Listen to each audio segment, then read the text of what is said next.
कल बारिश ने पॉइंट्स टेबल पर कई टीमों के अरमानों पर पानी फेर दिया। केकेआर और गुजरात दोनों ही टीमों को एक एक अंक मिले हैं और कल के इस रद्द मैच के बाद टेबल का पूरा समीकरण बदल चुका है। तो आज इस वीडियो में देख लेते हैं भैया कि अब किस टीम के कितने % चांसेस है, कौन सी टीम को क्या करना पड़ेगा और प्लेऑफ की दौड़ किस मोड़ पर खड़ी है। शुरुआत करते हैं दोस्तों टेबल पर नंबर 1 पर मौजूद केकेआर टीम के साथ। आपको बता दूं दोस्तों कि कलकत्ते की टीम पिछला मैच जो हुआ था रद्द मैच, उसके बाद 19 अंकों के साथ नंबर 1 पर चल रही। आपको एक बड़ी चीज दोस्तों ये भी बता दूं कि केकेआर की टीम ऑलरेडी क्वालिफाई कर चुकी है। तो केकेआर के लिए इस समय कोई गणित है नहीं। 13 मैचों में से 9 मैच कोलकाता की टीम जीत चुकी है, प्लस 1.4 का नेट रन रेट है। और जो सबसे बड़ी लड़ाई थी ना केकेआर की टीम के लिए कि भैया हमें टॉप 2 में क्वालिफाई करना है, वो भी कलकत्ते की टीम जीत चुकी है क्योंकि केकेआर टॉप 2 में रहने वाली है। आपको पता है प्लेऑफ में अगर आप टॉप 2 में होते हैं तो आपको 2 बार क्वालिफिकेशन का मौका मिलता है। एंड दैट्स व्हाई दोस्तों केकेआर के लिए लायक बनता है क्योंकि टेबल पर इनका कोई गणित नहीं है, ये ऑलरेडी क्वालिफाई कर चुके हैं। लेकिन भैया नंबर 2 पर अब कल के मैच के बाद अभी भी राजस्थान रॉयल्स की टीम बनी हुई है। अगर आप टेबल देखेंगे दोस्तों तो राजस्थान रॉयल्स की टीम ने 12 में से 8 मैच जीते हैं, 16 अंक है राजस्थान रॉयल्स के और प्लस 0.34 का नेट रन रेट इस समय राजस्थान रॉयल्स का चल रहा है। अगर आप नेट रन रेट की दृष्टि से देखेंगे तो राजस्थान आपको ऐसा लगता है कि पिछले 3-4 मैचों में पिछड़ी है क्योंकि कॉन्जिक्यूटिवली राजस्थान रॉयल्स ने मैचेस हारे हैं, लेकिन अभी भी राजस्थान मजबूत है। क्यों? क्योंकि राजस्थान रॉयल्स को अभी भी 2 मैचेस खेलना है। अगर 2 में से एक भी मैच राजस्थान रॉयल्स जीत गई ना तो राजस्थान रॉयल्स क्वालिफाई तो है ही, टॉप 2 के लिए भी अपनी दावेदारी 100% कर देगी। तो आज की डेट में बिकॉज 16 पॉइंट है राजस्थान रॉयल्स के, क्वालिफिकेशन इजी होगा। अभी तक आधिकारिक रूप से आंकड़ों में क्वालिफिकेशन का साइन राजस्थान के आगे लगा नहीं है, लेकिन हाँ हमें पता है कि राजस्थान क्वालिफाई कर जाएगी क्योंकि इनके 16 अंक हैं। लेकिन जो दूसरी बड़ी चीज है कि अगर एक मैच जीत जाती है तो टॉप 2 में राजस्थान रॉयल्स जाएगी। तो मेरे हिसाब से जो 4 स्पॉट रहते हैं टॉप 4 के, उसमें से 2 स्पॉट लगभग तय है केकेआर और राजस्थान के, जिसमें केकेआर का क्वालिफिकेशन कंफर्म है। आगे बढ़ते भैया नंबर 3 पर इस समय टेबल पर चेन्नई सुपर किंग्स की टीम चल रही है और चेन्नई का गणित थोड़ा सा बिगड़ा हुआ है। चेन्नई सुपर किंग्स की टीम ने 13 मैचेस खेले, 1 मैच बचा है, 7 मैच जीते हैं, 14 पॉइंट्स है इस समय चेन्नई सुपर किंग्स के और प्लस 0.528 का नेट रन रेट है। Net run rate Chennai super Kings का ठीक है, 14 पॉइंट्स चेन्नई सुपर किंग्स के हो चुके हैं। तो अगर आप मोटा माटी देखेंगे तो चेन्नई के लिए क्वालिफिकेशन बनता है, लेकिन अभी भी एक फाइनल गणित है। फाइनल गणित चेन्नई का ये है कि 18 तारीख को आरसीबी के साथ जो मैच होगा उसको भाई कितने भी अंतर से कम या ज्यादा चेन्नई को जीतना है। अगर चेन्नई उस मैच को जीत लेती है तो चेन्नई के 16 अंक हो जाएंगे और ऐसी स्थिति में चेन्नई का नेट रन रेट अच्छा है। अगर राजस्थान अपने बचे हुए 2 मैचेस हार जाती है तो चेन्नई टॉप 2 में आ जाएगा। तो चेन्नई के लिए यहां से प्लेऑफ तो ठीक है, टॉप 2 के दरवाजे खुलते हुए दिख रहे हैं। नेट रन रेट चेन्नई का राजस्थान से बेहतर है। अगर राजस्थान अपने बचे हुए दोनों मैचेस हार जाती है, चेन्नई आरसीबी को हरा देती है तो चेन्नई टॉप 2 में जाएगी और राजस्थान की दिक्कतें बढ़ेगी, फिर राजस्थान नंबर 3 और नंबर 4 पर आएगी। तो अभी की डेट में चेन्नई का गणित स्टेबल है, लेकिन आरसीबी के हाथों अगर हार मिलती है देन गणित फंसेगा और ऐसा हो सकता है कि उस हार के बाद नेट रन रेट भी कम हो और चेन्नई नंबर 5 पर भी आ जाए। तो चेन्नई को आरसीबी को तो हराना है और सीधा सीधा हराना है क्वालिफिकेशन के लिए, लेकिन स्टिल क्योंकि 14 पॉइंट्स है कंफर्म लगभग चांसेस है। आगे बढ़ते हैं दोस्तों चेन्नई सुपर किंग्स के बाद टेबल पर नंबर 4 पर चल रही है हैदराबाद की टीम। 12 मैचों में से हैदराबाद ने 7 मैच जीते हैं। हैदराबाद के टोटल 14 पॉइंट्स और प्लस 0.406 का नेट रन रेट है। अब नेट रन रेट तो चेन्नई से कम है, लेकिन हैदराबाद को एक एडवांटेज है। हैदराबाद के अभी भी 2 मैचेस बचे हुए हैं। हैदराबाद अगर एक भी मैच जीतता है तो हैदराबाद के 16 अंक होंगे और हैदराबाद फिर क्वालिफाई करेगा। हैदराबाद फिर आपको वहां पर दिखेगा नंबर 3 पर, चेन्नई को पीछे करेगा। लेकिन अगर हैदराबाद बचे हुए 2 में से दोनों मैचेस जीत जाता है तो हैदराबाद नंबर 2 पर भी जा सकता है और सीधी बात है फिर राजस्थान और चेन्नई का गणित बिगाड़ेगा।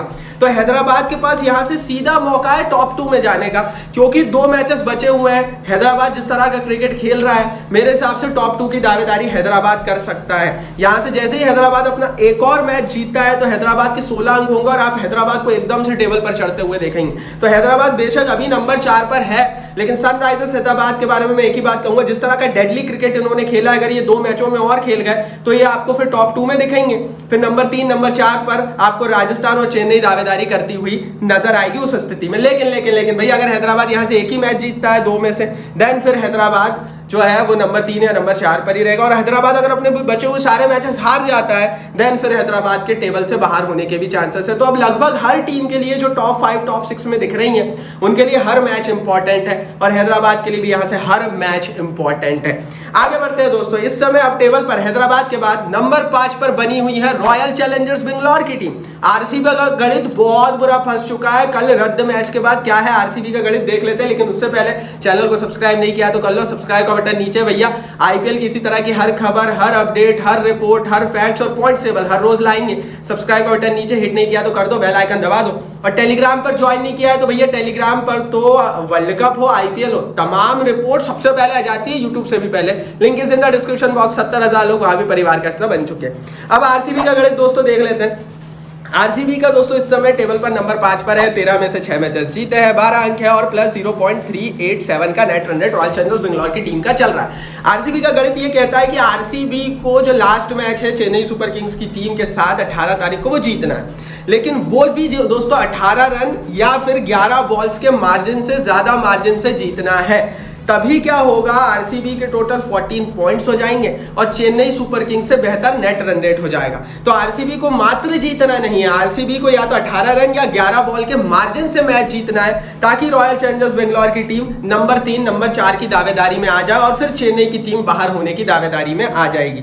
उसके साथ साथ आरसीबी को यह प्रे करना है कि दिल्ली लखनऊ अपने बचे हुए सारे मैचेस हार जाए, जो कि शायद प्रैक्टिकली पॉसिबल ना हो, क्योंकि लखनऊ सुपर जायंट्स अभी की स्थिति में दावेदारी कर रही है। टेबल को आगे तक देखते जाइए तो अभी भी कोई रॉयल चैलेंजर्स बेंगलोर का गणित सीधा नहीं है। बहुत सारे लोग बोल रहे हैं आरसीबी क्वालिफाई करेगी। मैंने आज से 15 दिन पहले आपसे ये बात अपने क्रिकेट फटाफट के एपिसोड में बोली थी कि भाई कुछ भी हो जाए यहाँ से आरसीबी को अगर क्वालिफाई करना है ना तो एक मिरेकल, एक जादू की जरूरत है। और अभी भी मैं उसी बात पर टिका हूं, क्योंकि जब आपके हाथ में कुछ भी नहीं है तो फिर आप कुछ नहीं कर भैया। दिल्ली और लखनऊ के बचे हुए सारे मैचेस हारना आरसीबी के हाथ में नहीं है और इसीलिए आरसीबी अपना अगर मैच बड़े अंतर से जीत भी जाएगी तो भी उसको प्रे तो करना ही पड़ेगा कि दिल्ली और लखनऊ भी अपने बचे हुए मैचेस हारे ताकि उनका नेट रन रेट कम हो, पॉइंट्स कम हो। तो जाहिर है आरसीबी अभी चांसेस बीच स्थिति में फंसी हुई है। लगभग 20-25% चांसेस ही आरसीबी के हैं।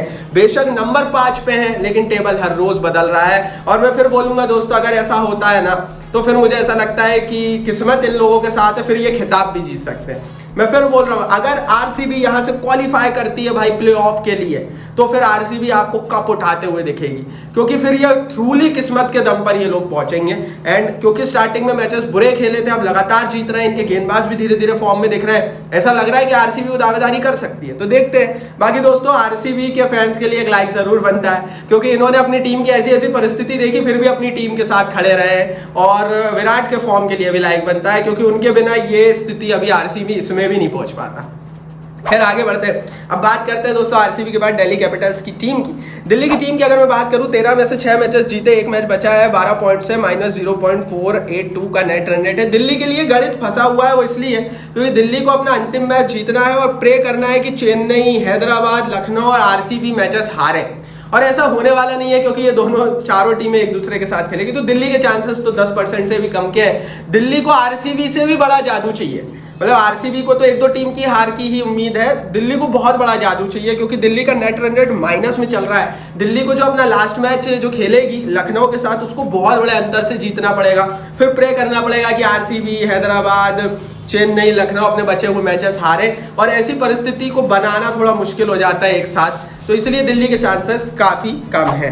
आगे बढ़ते हैं। नंबर 7 पर इस समय टेबल पर चल रही है लखनऊ सुपर जायंट्स की टीम। लखनऊ की टीम ने 12 में से 6 मैचेस जीते, 6 हारे, 12 पॉइंट है, -0.7 का नेट रन रेट है। 2 चीज है। पहली चीज ये है कि लखनऊ सुपर जायंट्स का नेट रन रेट बहुत बुरा है, तो वो चीज इनको सुधारनी पड़ेगी। लेकिन लखनऊ के लिए एक फायदा है, लखनऊ के 2 मैचेस बचे। अगर लखनऊ ये दोनों मैचेस जीत जाती है तो लखनऊ के 16 पॉइंट हो जाएंगे और लखनऊ सीधी क्वालिफाई कर जाएगी, फिर नेट रन रेट देखने ही नहीं पड़ेगा। लेकिन अगर लखनऊ बचे हुए 2 में से मात्र 1 ही मैच जीतती है, फिर लखनऊ को थोड़ा नेट रन रेट भी देखना पड़ेगा, फिर इनको प्रे करना पड़ेगा कि आरसीबी, हैदराबाद, दिल्ली ये सब लोग हारे, तो फिर लखनऊ चक्कर में फंसेगी। चेन्नई हारे तो लखनऊ फिर चक्कर में फंसेगी। तो लखनऊ के लिए सीधा गणित क्वालिफिकेशन का यही है, 2 मैचेस बचे, दोनों जीत लो। अगर दोनों नहीं जीत पाते हो तो फिर प्रे करो, भगवान भरोसे जाओ। और जिस तरह की कंडीशन इनके कैंप में चल रही है, जो हुआ है केएल राहुल के साथ, शायद वो टीम का मोराल एक साथ होगा नहीं। तो लखनऊ से मुझे ज़्यादा उम्मीद इसलिए नहीं है क्योंकि शायद वो टीम टूट गई उस दिन जब मैदान पर अपने कप्तान को उन्होंने जो है खरी खोटी सुनते हुए देखा। आगे बढ़ते हैं, गुजरात टाइटंस एलिमिनेट हो चुकी है, बाहर हो चुकी है। कल जो रद्द हुआ मैच उसके बाद इन्हें 1 पॉइंट मिला, 11 पॉइंट इनके टोटल हो गए। 13 में से 5 मैच जीते हैं, -1.0 का नेट रन बहुत बुरा है। एक मैच जीत भी जाते तो 13 पॉइंट होंगे और 13 पॉइंट में क्वालिफिकेशन नहीं होता। गुजरात बाहर हो गई है, ऑफिशियली एलिमिनेटेड हो गई है। आगे बढ़ते हैं, नंबर 9 पर मुंबई है, ऑफिशियली एलिमिनेटेड है। 13 में से 4 मैच जीते, 8 पॉइंट, -0.27 का नेट रन रेट है। कुछ बचा नहीं है, अब दूसरों की पार्टी बिगाड़ने वाली है मुंबई। किसकी पार्टी बिगाड़ेगी नीचे कमेंट बॉक्स में बता दो। और नंबर 10 पर पंजाब किंग्स की टीम चल रही है, 12 में से 4 मैच जीता, 8 पॉइंट, -0.4 का नेट रन रेट है। यहां से पंजाब किंग्स की टीम के लिए भी कुछ नहीं बचा है। ये गणित था दोस्तों टेबल का। क्वालिफिकेशन की दौड़ ये बोलती है कि केकेआर क्वालिफाइड है, राजस्थान, चेन्नई, लखनऊ जो है वो लड़ाई लड़ रही है नंबर 2, नंबर 3 और नंबर 4 के स्पॉट की। आरसीबी और दिल्ली बाहर के दरवाजे पर बैठकर देख रही है। हैदराबाद शायद टॉप 2 में भी जा सकती है। तो बहुत कुछ हमें देखने को मिलेगा। और इस समय दौड़ में कौन कौन है? इस समय दोस्तों राजस्थान, चेन्नई, हैदराबाद, आरसीबी, दिल्ली और लखनऊ, ये जो दोस्तों मैंने 6 टीमें बताई ये दौड़ में चल रही हैं। और ये 6 टीमों की लड़ाई है नंबर 2, नंबर 3 और नंबर 4 के स्पॉट के लिए। मेरे हिसाब से राजस्थान रॉयल्स, हैदराबाद और चेन्नई आरसीबी में से कोई एक हमें दिखेगा और लखनऊ के आउटसाइड चांसेस रहेंगे। बाकी आप बताओ दोस्तों, आपके हिसाब से कौन कौन क्वालिफाई करेगा, कौन होगा बाहर? अपनी राय कमेंट बॉक्स में लिखो, टेलीग्राम पर ज्वाइन कर लो, नीचे लिंक है, इस वीडियो को लाइक और शेयर करो। चैनल को सब्सक्राइब नहीं किया तो सब्सक्राइब करो, बटन में नीचे बड़ा हिट करके बेल आइकन दबाओ।